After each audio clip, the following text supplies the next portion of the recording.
Yes, we are now. What's going on, guys? Prepper Live, Sensible Prepper Live, Man. Prepper School, sort of. We're going to do something today. We're going to try to keep this short. We're going to try to keep this 30 minutes, but we've got 10 things to talk about that to me are just very important to address, especially with the times. Yep. This is shifting. And so we're great to have Robbie Wheaton with us. It's good to be here. Great to have you here with us, even though we all came in here at the last freaking second. But we've got a lot of important things to talk about, so we thought it was really good to be able to bring this to you today. Robbie has a YouTube channel, Robbie Wheaton. You can also look up Wheaton Arms. He has Wheaton Arms. Been a gunsmith for over 20 years and just a great all-around guy. And so we're going to be talking about your top 10 priorities right now for SHTF or just the current state we're living in.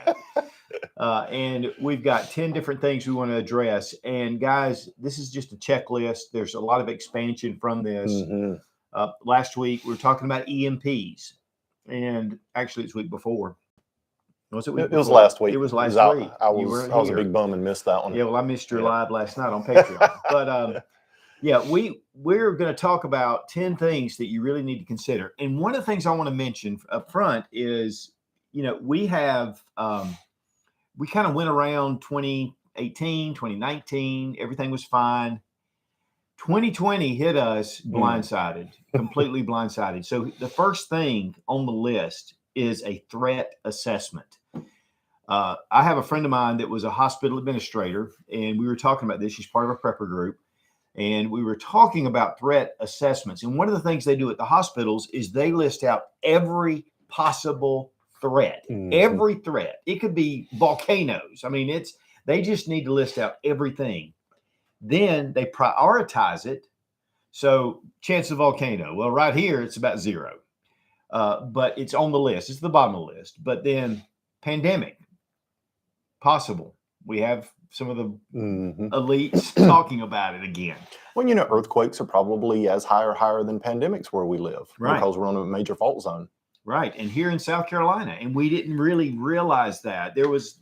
I knew about it a while back, but it's been inactive for a long time. So these are things that civil unrest, just food shortages, inflation.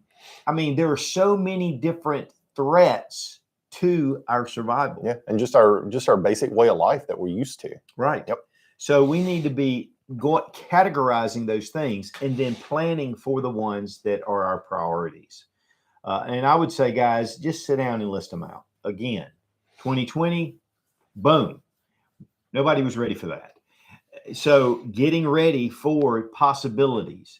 One thing about that and about threat assessment is that when it happens, you kind of have an idea of what's going on. Right. You know, it's not like, boom, we got an earthquake. What in the world? I mean, if we had an earthquake today, I'd be completely lost. I'd be like, what? What in the world? And if we had a disruption and we had things that go wrong, we wouldn't be ready for it. If I had a plan set ahead and I kind of put some thought into it.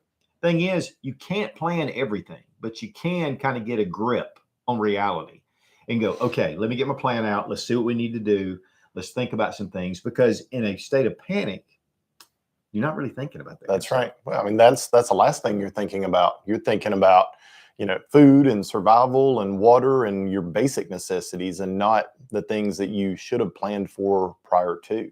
Let's take earthquakes. Earthquakes, let's say you have a fire. I mean, because it a lot of times disrupts your power, but it also pulls down power lines. It can cause fires. Burst gas lines. Right. Yep. So having some fire skills to put out fires is going to be very important during that time.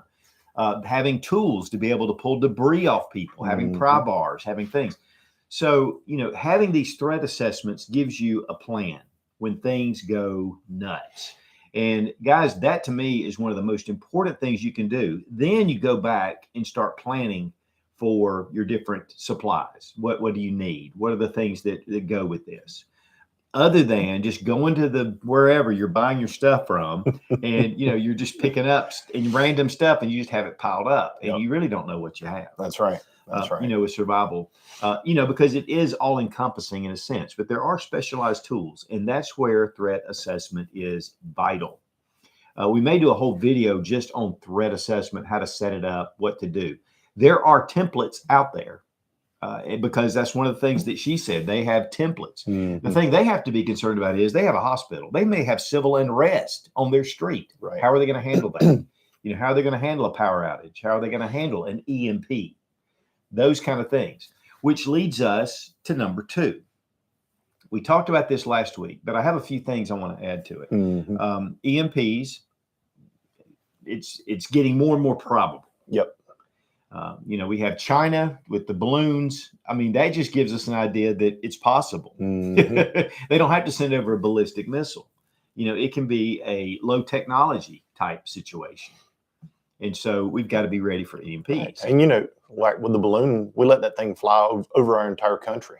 If they had a nuclear weapon attached to it, they could have dropped it anywhere from California to South Carolina as it slowly drifted its way across our country on the Gulf Stream. Right. And it was unmanned, so they could have just set that thing off right where it was. Now, airbursted. One of the things is for an EMP to really be totally effective, it needs to be at a higher altitude. But it can cause a lot of disruption in certain areas. Now, let me give you a couple of things to think about. One of the things about an EMP to protect, because here's some things that you need to have set back. You need to have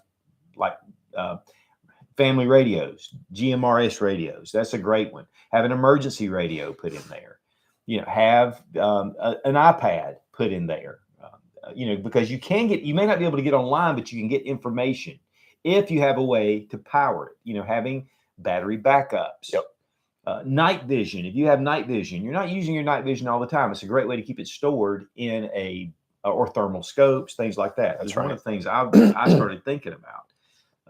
Even your cell phone it's a small computer. And even though it's not online, you can download documents and things on there to be able to access if you need them. So reference material, things like that. You can, as long as you have a way to power it up. So those are kind of things. But let me give you a couple of things. One thing is if you're trying to build some kind of Faraday box, bag, whatever, they're available on Amazon. Yep. They're about $20. And there's a lot of theories behind it. But one of the things, I was talking to a guy that actually sets up EMP shields around MRI rooms in different hospital situations. And they have to be, they have to set this protection up. One of the things he said was it needs first to be something that's magnetic. You can't use a galvanized trash can. It's not magnetic. So you need something magnetic, but whatever you have in it, you don't need it to be touching the sides because that's going to attract the electricity. And what it's going to do is it's going to bleed it off. So a real simple thing to do is to take a Mylar bag and put your item in the Mylar bag that insulates it, and then put it into a steel drum. And that's one of the things I'm working on right now is a steel drum, 55-gallon steel drum, seal it up. You can get even Faraday or EMP-proof gaskets to put around them. And then put your items in there. And that is a way to at least do something.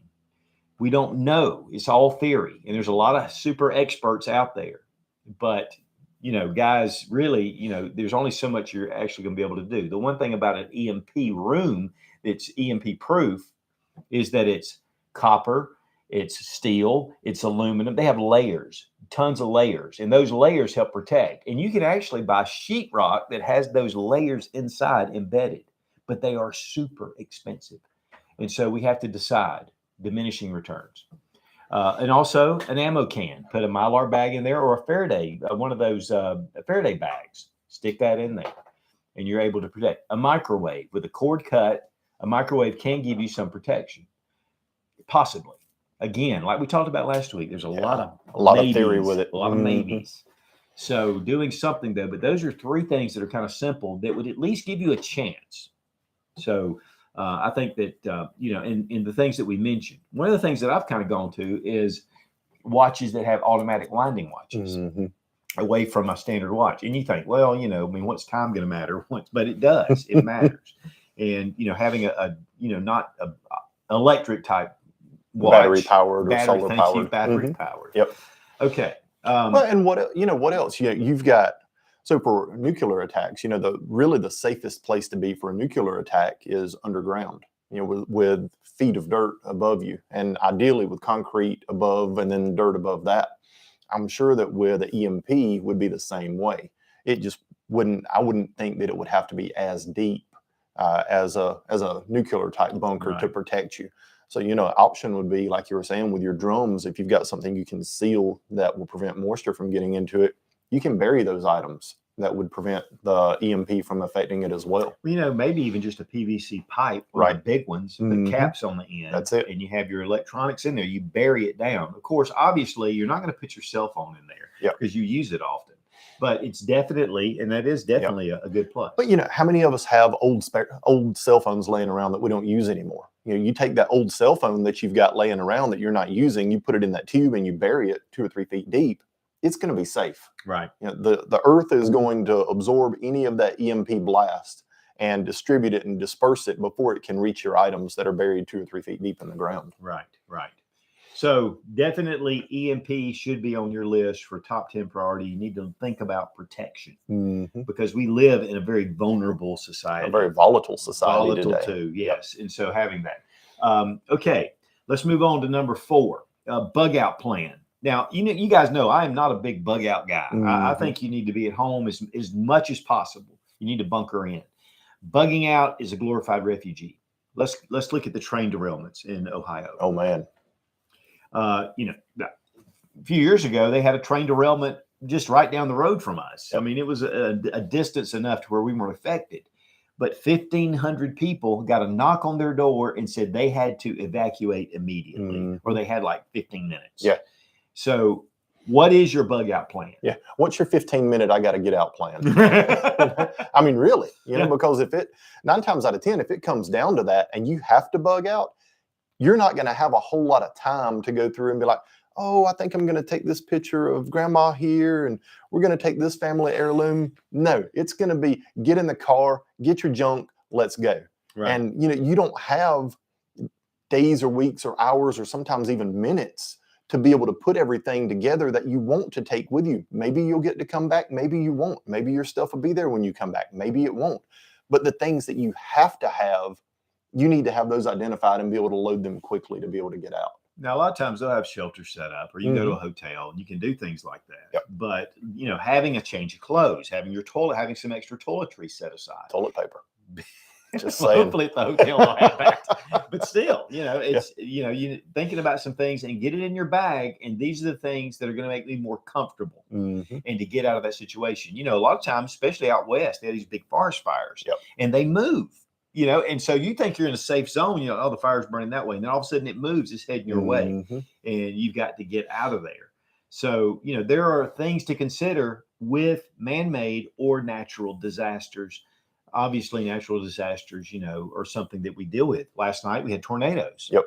I mean, they were about 10 miles from us and they were, coming through, they spotted them. We had tornado warnings, we got sheltered in place and all that.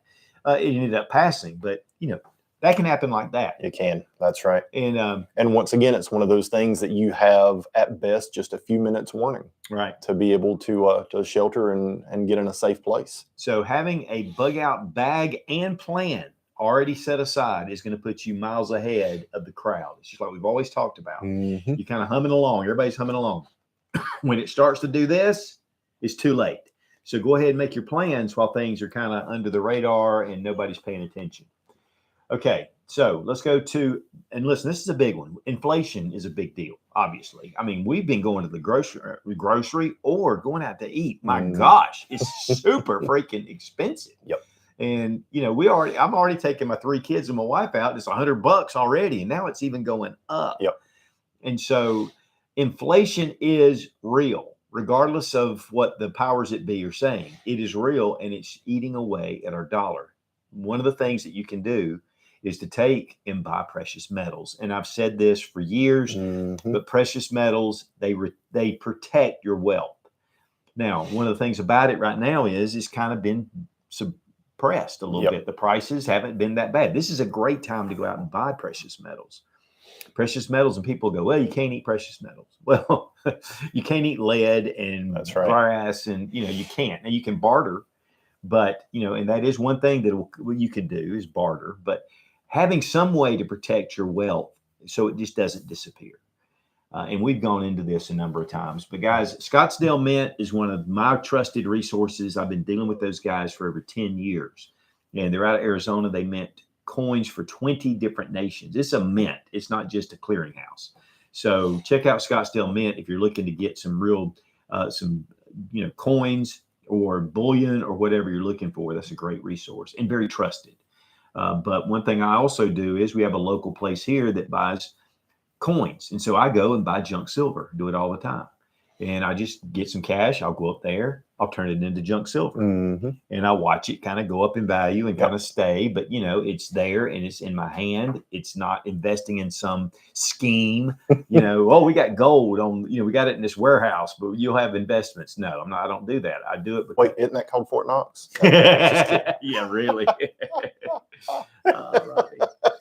So precious metals, guys, and you don't have to, even if you just get a low amount. But the one thing about coins and junk silver that I really like is that there was a time in 2008 and 9 and 10 that stores actually accepted coins that were silver, and they paid you and they bartered with you for that. So it does give you an option to be able to buy things. And if the ATMs are down, gives you another option. That's right. Well, it's a lot like investing in the stock market. You put a little bit in every week, a little bit in every week in your 401k or whatever, and you slowly see it start to grow and grow and grow over the years. Investing in gold and silver is no different. It is a long-term investment. You invest a little bit, and you see it start to grow. And then you open the door to your safe one day and you look in there and you're like, that looks pretty good. Yeah, right. So right.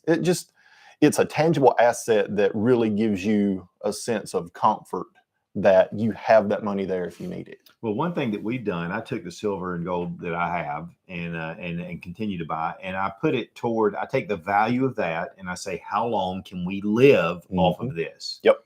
How long can we pay the rent? We pay our car payment. We pay these different bills. How long can we do that? And so it gives us a lot of comfort and it gives us a plan when we're putting together our precious metals. We don't just pile it up and go, okay, there it is. We think about it as in that. Yeah. Well, it's part of your emergency fund. Right. If you need it, it's there as part of your emergency fund that you can tap into anytime. Right. And there'll be places that'll open that will take it and trade, and you can sell it or do whatever. And it will retain its value while the dollar may not. And the dollar, we're seeing that it's going down in value. So let's take Sarah Max over on the computer. She's monitoring the questions. We're going to see if we have a couple of questions. We're going to try to keep this as short as possible. We don't know that we're going to stay in 30 minutes, but we're going to try. Jimmy Hatch asked, any suggestion on expert first aid kits on Amazon? Let me just say this. Go to Medical Gear Outfitters. Medical Gear Outfitters. That's the Skinny Medic YouTube channel. I mean, he's an EMP, or he's an EMP. He is an EMP. He's a paramedic, and really, they put together some awesome stuff. They're good friends of mine, and they really have a thriving business because people are buying gear. And a lot of their supplies are from North American Rescue. Great source. So check them out. Ernie Andrews asked, would chicken wire work? No, because the problem with chicken wire is that these rays are coming in like this. That's the reason why a Faraday bag has all these holes in it. It deflects the rays. It bounces them back off. And so when these rays are coming in, they're very small. And so they come in. And so this just deflects it. The problem is, even with a Faraday bag, is that you can have a different wavelength that they weren't planning for. Right. China can, I say China because that's really the biggest threat for this, but Russia's also a threat to this. They have plans. They say they won't do it, but they have plans to actually set off an EMP in the US, and they have all the documentation of what's going to happen. So, and then you got North Korea, you got Iran, you've got other rogue nations that could possibly do this. Jurgens Pieters asked, can we get a home shelter video sometime, please? Home shelter video. Yeah. My wife doesn't like for me to show the house too much. We had a break-in a few years ago, and I showed the house. My wife had a complete connection. Sandy Laidman says, 1 second after the book. Absolutely. Great absolutely. One of the best. books on EMP. Going Home is a great series of the aftermath of the EMP as well. And there's like 12 volumes, and Chris Weatherman does a phenomenal job. Another great series is John Wesley Rawls and Survivors, Liberators. I mean, that series is phenomenal. So yes, 1 Second After is great. I've met William Forreston. He is phenomenal. Don't forget about your favorite book. Well, that's not really about an EMP, but yes, the one book I will mention is The Modern Survival Guide for the Coming Economic Collapse, and by Ferfal. And all you have to do is put in Google FERFAL. Just put that in there and it'll come up. And that is one of the best books for an economic collapse that's out there. It's about Argentina when they went through their economic collapse. And he goes through a lot of the things that happen, what to expect, and how to prepare for it. Great book. It should be in every survival library. But Does It Take Sig Mags ask, what do y'all think about the Ruger SFAR for SHTF or truck gun? It's light as an AR-15, but more capable round, and recoil is not as bad at all with the muzzle brake. It's a fantastic rifle. Yep. Fantastic rifle. I did a review on it a while back. And yes, it's lightweight, but yet it gives you the 308 capability. Speaking of which, if you'll notice right behind me, I have the new Smith FPC carbine. It folds like the Keltec P2000. But it has a good trigger system. Yep. The Sub 2000, the trigger after a while, because it has polymer linkages, won't reset. Yep. Mine's sitting over here and it won't reset. And I've got an M Carbo kit to put in it. But this right here, I just put up a review on it. Check it out on the Sootch channel. This is just a great option. Yeah, it's a lot like it's kind of based on the Smith & Wesson M&P handgun as far as the grip module and the internals with the fire control group.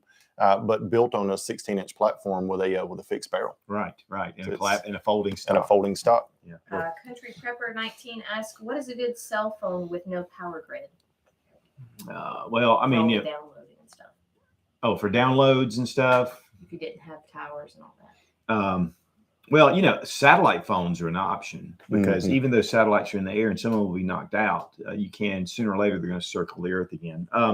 But as far as cell phones, whether you have the Android or the, and I'm not really sure I understand the question, but whether you have you were talking about having a cell phone, even if the EMP happened. Yeah, you'd lose cell service if you had it protected. But you could still use it. You can still use it, but you won't be able to get online. So you'll want to get your reference material put on there sooner than later. Right. You go ahead and download everything that you want as far as references that you want to look up and review later. You go ahead and download those files in a PDF onto your phone, and then that way you have that stored so you can go back and review it later. And get current pictures of your family. If you're in a disaster situation and things get crazy and you're looking for your daughter that's somewhere and you've got a picture and they'll say, hey, I'm looking for this girl. She has blonde hair. She has brown eyes. And, they're going to go, that's about 100,000 people. Right. Take that picture and go, this person, have you seen them? And on your phone, or even better yet, have physical pictures of your family and of those because that is one way you're going to be it'll give you an aid to find them. Okay. We may get some more questions, but we need to get through our fun time. Okay. So number 6 is electrical power.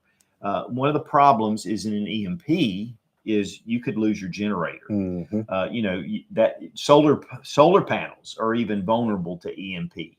And so you want to be able to protect those. The problem is to protect a generator, a gas generator, the cover, a Faraday bag is $300. It's the cost of the generator almost. Just about. Yep. But you've got a generator and nobody else does. So the generator is very important. If you can, we have gas powered generators, but we also have solar powered generators, and we need to be able to protect that unit. And so even taking Mylar and putting it around it and putting it in something that's sealed, this is steel, could possibly be something you could do. But having solar panels, period, having even the smaller ones where you can charge, electronic devices. You got your phone, it's going to die after a while. So you've got your flashlights, because most of your flashlights now have all kind of electronic boards on them. Yeah, it's not just an incandescent bulb and a couple of D-cell batteries like the old mag lights. Everything. almost all of your flashlights, especially if they're LED powered, have some circuitry in there to be able to run those and power those lights. One thing I would suggest is going and getting some of those old school flashlights. Mm-hmm. You can have them around. You might not use them much. Keep your batteries out until you put them in. Batteries, though, could also be susceptible. There's some theories about that. Some people say they won't. Some say they will. Listen, I don't care if it's possible. I'm going to have that thing protected. You know, some people say you can have a cell phone laying out on the table. It's not going to affect it. It may not. Yeah, it may. And I'm not going to take a chance. That's right. With that kind of stuff. To me, an iPad would be a little bit more of an advantage when it comes to this because you can download a lot of information. It's a bigger screen. Yeah, it's because we're old and we can't see anymore. Well, that too. And you can download movies on it, you know. But, you know, that's one thing that, again, for your electronic devices, if you're trying to save them. So electrical power, that is probably going to be your best as far. But, you know, of course, obviously with heat and things like that, your fireplaces. Having some alternate heat source. Mm-hmm. EMP is not the only threat. It's probably one of the biggest encompassing threats, yep. but it's not the only threat. And so having some different, you know, having your regular survival things covered. Listen about power outages.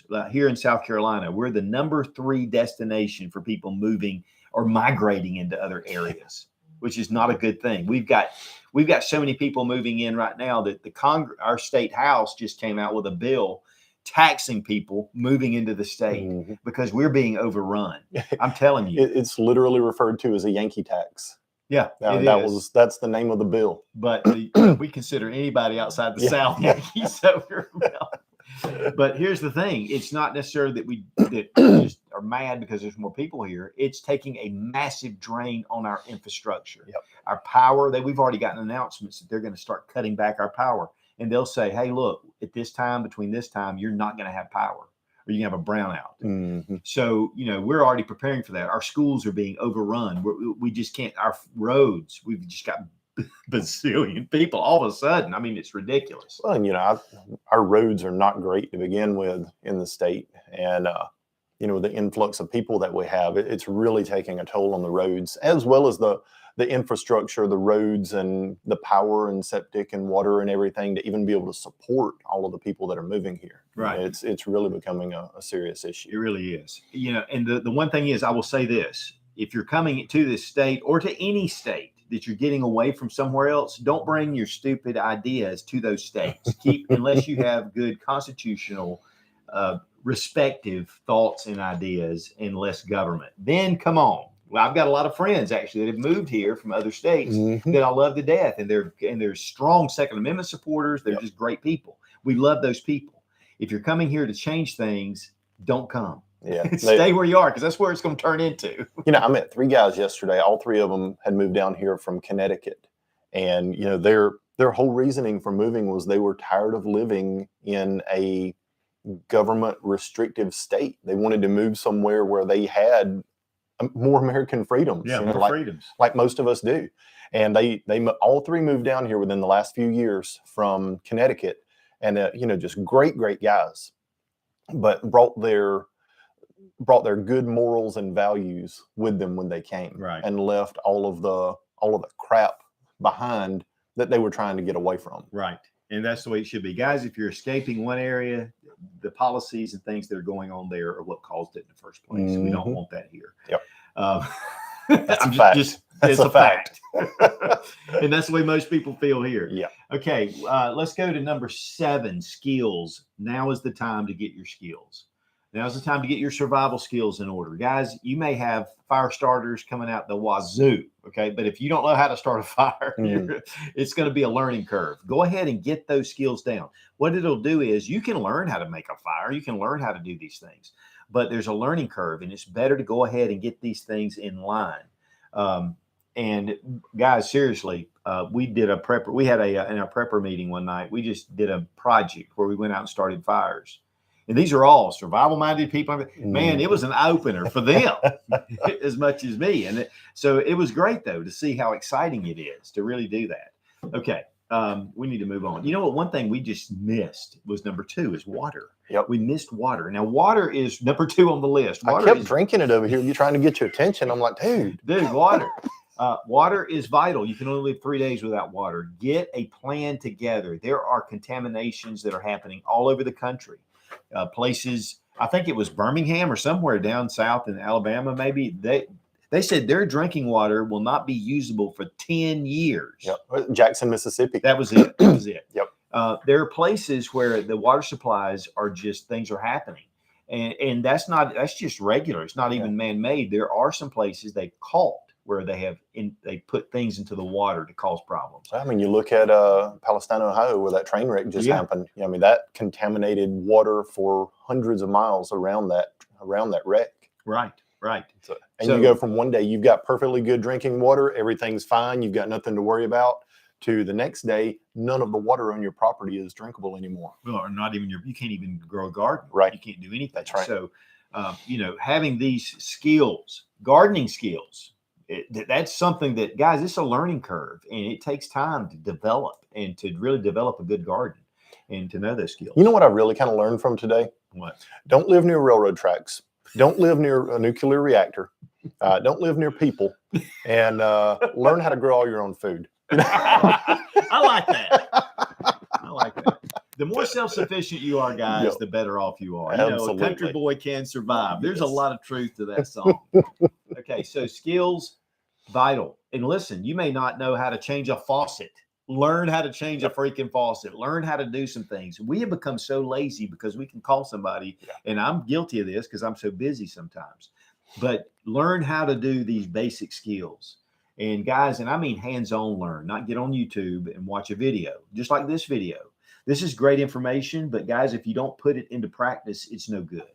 So having that skills, maintenance, maintaining what you have, know how to sharpen a knife, a hatchet, an axe, know how to do those things. Maintaining your own vehicles. It was one of the things we were talking about during our live yesterday was, how to survive, if you're in a bad situation in your vehicle, you get caught in a snowstorm or whatever. The first line of defense is your basic maintenance on your vehicle. Making sure your tires have the proper air pressure, the oil's been changed, that it has oil in it, the brake fluid is good, the brake pads are good. Checking your tires once a week to make sure there's no nails or screws or anything in your tires, and then having all the supplies in your vehicle that you need to be able to get you out of that situation and back home. And that falls in line. It's so perfect with maintenance that's something that we can all do at home every week. Little things that we can do, that we can check just to make our life easier. And it's a skill set that a lot of people don't have anymore. A lot of people don't know how to check the oil in their car. A lot of people don't know how to check the brake fluid in their car because they've got a guy. Take it to the guy. And two, because of the computerization of your automobile. Yep. I mean, I used to do all the work on my cars. I'd rebuild the clutch or the carburetor, and you can't do that now without a computer. So, and so it's made me lazy to do other things like oil changes and stuff like that. I have a guy that'll do it. And it has with most people. That's one of those things that, oh, my little light came on. I need to take it to the guy, and take it over to him. He does his thing. He calls you, you pay him, you come back home. Everything's good for 3,000 to 5,000 miles until you take it back. But is it? Who's to say that you don't have a little oil leak in your vehicle, or that your engine's burning some oil? Or like I talked about yesterday, your car calls for 6 quarts of oil. They put 6 quarts of oil in it. Boom, call you. Hey, car's done. Come and pick it up. You get home, you pop your hood, you check the oil. You're a quart low on oil. You're like, why am I a quart low on oil? They didn't fill the oil filter when they put the engine back together. The engine itself holds 6 quarts. The filter holds half a quart to a quart. So if all they put were 6 quarts in your car, now you're half a quart to a quart low right off the bat before you ever drive the vehicle. So it's knowing little things like that to be able to check and stay on top of, that's going to keep your vehicles well maintained and keep things from breaking. Right. And two, make sure you have gas in your car. Keep your car, never get below half tank. Never get below half tank. Yep. And sometimes I'm busy and all of a sudden I look down and I go, oh crap. Yeah. So, but keeping that oil, that gas in there. Okay. Maintenance. Okay. Oh, food is something that we did not talk about. And it was on the list. It was up high and we skipped it because we got busy. But food, guys, I mean, that goes without saying. But one of the things you got to remember is it's not just about stocking up a bunch of food. You say, well, I got a year's supply of food. Year goes by really fast. Yep. It goes by really quick, especially when you have a family. So we need to start thinking outside of that with gardens, with maybe chickens or goats or whatever, and start thinking about just being more self-sufficient. That's one of the big things. I mean, we've got an egg shortage right now from what I'm hearing. So, that's why I want to have a chicken, because I like eggs and I like chicken. But, learning those things. I mean, for me to go out, or you to go out and you've never done anything with a chicken before and you got to slaughter a chicken first time, that's going to be kind of tough. Yeah. So learning how to do that kind of stuff. A lot of people have no idea. They've never processed chicken before. They don't know the process behind doing it. And there are steps that you have to follow that make it a lot easier. Those feathers in the chicken breast are not that good. No. But that's where you got your pot of boiling water after the chicken's dead. You dip him in the pot of boiling water for a few seconds and pull him out, and you can literally just rake the feathers off with your fingers. Right. Most people have no idea. They've never done that before. And then there are things that you can get to actually defeather the chickens. They're mechanical. They are mechanical defeathering machines as well. And it helps. But, and some of you guys are like, I can't do all that. But at least start working toward it. Mm-hmm. That's my main thing, is start thinking about it and develop into something. Because otherwise, you're just going to find yourself without food or in a food line somewhere with certain things you have to do. Okay. Number 10. And this is the last one. And we were going to try to finish this up, but we've gone a little bit over time, but we don't care because I think this is very important. You may say, well, you know what? I really want to do prepping. I really want to get myself prepared, but I just don't have the money. Let me tell you the best way to get through that is, number one, go around and look for stuff that there's just extra stuff, that's junk, stuff that to you is like, I'll never use that in 20 years. Go to Facebook Marketplace, have a yard sale, have a garage sale, and just take that money and use it towards something that'll get you better prepared. I'll tell you the best place to go: the attic of your house. All right. Because how many people have a house? They have an attic. What's in the attic? You've got your Christmas stuff, you've got your Thanksgiving decorations, and then you got your junk. The stuff that, well, maybe one day, no, that one day will never come. Pull those totes down and sell that stuff, because you're never going to use it. You're never going to use it. Get rid of it. Turn it into something that you can use. Turn it into some cash that you can use for things that could be coming down the pipe. And the craziness of our world just seems to be getting worse and worse every day. And putting yourself a step ahead of everybody else is going to put you 2 steps ahead if things get really bad. That's right. If you do something today, one thing, you're better off than you were before. It doesn't matter. You can go to the store and pick up a couple of cans of beans, put them on the thing and say, that's all I can afford. That puts you 2 cans of beans ahead of where you were yesterday. So do that incrementally, slowly.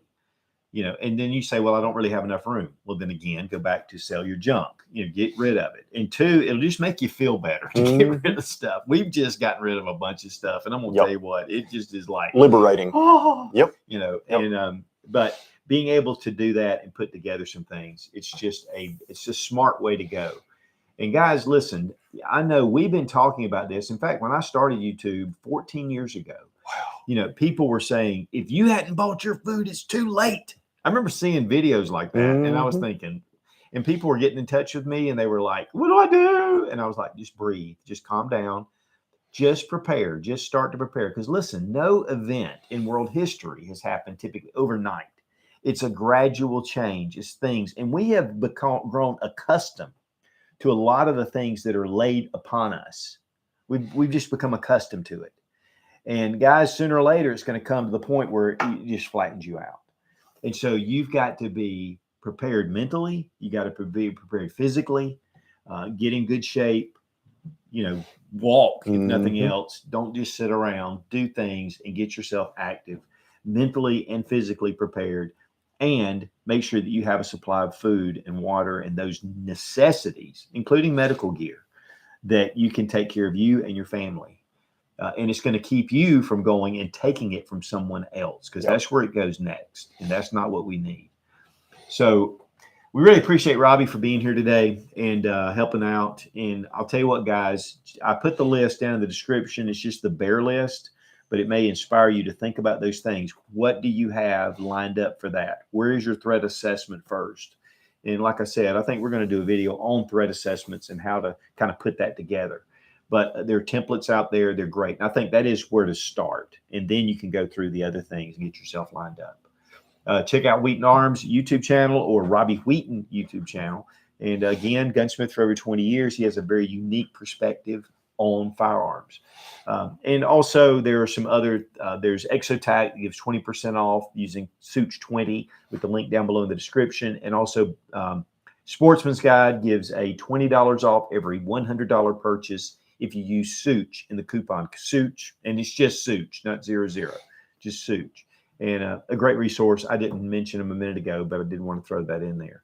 So, and we also appreciate Sarah Mack for being over. Sorry we didn't take a lot more questions, but we just really wanted to make this quick and give you guys some pointers to lead you in the right direction. So be strong, be of good courage. God bless America. Long live the Republic.